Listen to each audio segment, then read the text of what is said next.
Hello, I'm Ron Wilson.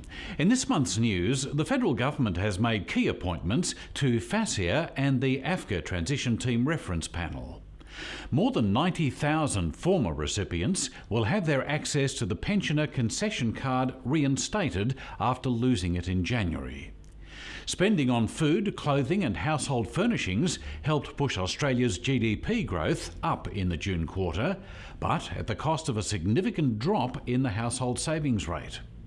And in international news, US employment gains in August were consistent with forecasts of 2.5% growth across Q3. Michael Pollock has the details. Dr. Dean Sanders is the inaugural Chief Executive of the Financial Advisor Standards and Ethics Authority Limited, or FASEA. Sanders commenced in the role on the 18th of September, moving from the position of Chief Executive at the Professional Standards Authority of Australia. FASEA's chair, Catherine Walter, said the appointment comes at a pivotal time for the financial advice sector in Australia. She stated that Sanders' background and experience will help guide a renewed approach to improving standards alongside a clear focus on mandatory ethical requirements to improve public trust and confidence. The government has also announced 4 members of an expert reference panel to assist with the transition to a one-stop shop dispute resolution scheme, the Australian Financial Complaints Authority, or AFCA. The 4 members of the team, led by the RBA's former Assistant Governor Dr. Malcolm Eadie, are Shane Tregillis, Chief Ombudsman of the Financial Ombudsman Service, Helen Davis, Chair of the Superannuation Complaints Tribunal, Robin Buckham, Director at Self-Employed Australia, and John Beryl, Consumer Member at Superannuation Complaints Tribunal Advisory Council. On the 1st of January this year, more than 90,000 pension recipients lost their access to the Pensioner Concession Card due to the changes introduced to the pension assets test. At that time, former recipients were issued with a non-income tested low-income healthcare card by the Department of Human Services as a part replacement for the PCC. From the 9th of October, the PCC will be automatically reissued to those former cardholders, allowing them to regain access to a range of concessions including Commonwealth subsidised hearing services and other benefits offered by the states, territories and private enterprise. The PCC remains exempt from the income and assets tests. However, other eligibility requirements, including residency, must still be met. Australia's GDP grew by 0.8% in the June quarter, rising from just 0.3% in Q1, to produce GDP growth of 1.8% over the year.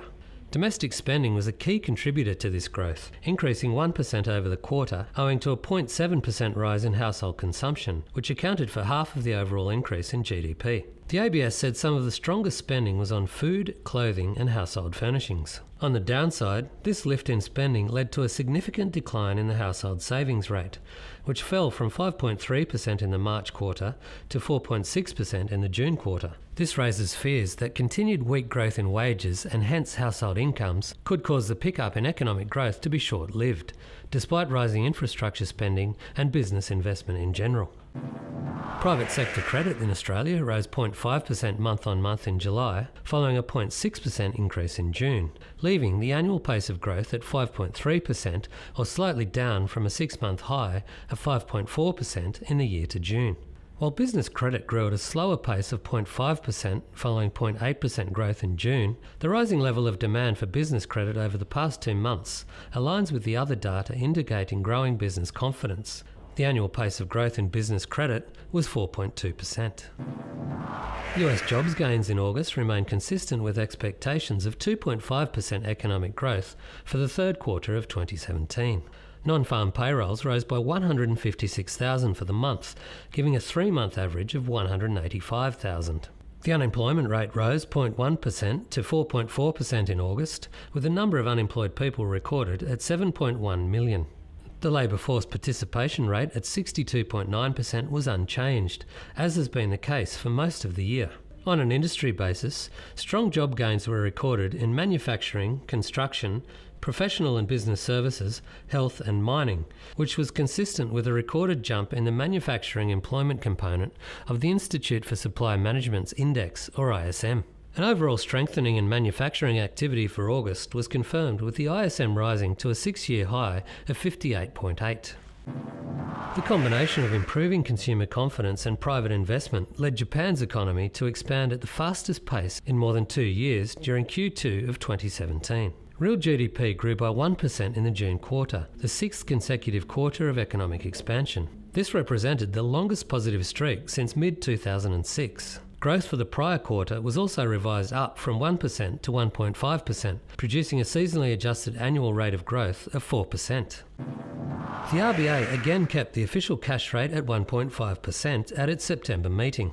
RBA Governor Philip Lowe, speaking at an RBA board dinner later the same day, provided an overview of the board's task over recent times. For some time, the board has been seeking to balance the benefits of stimulatory monetary policy with the medium-term risks associated with high and rising levels of household debt, he said. Lowe claimed that the current low level of interest rates was helping Australia's economy by supporting employment growth and gradually lifting inflation to around its average level. Despite these positive developments, he noted that it will be some time before we are at what could be considered full employment in Australia, and before underlying inflation is at the midpoint of the medium-term target range. This means that stimulatory monetary policy continues to be appropriate.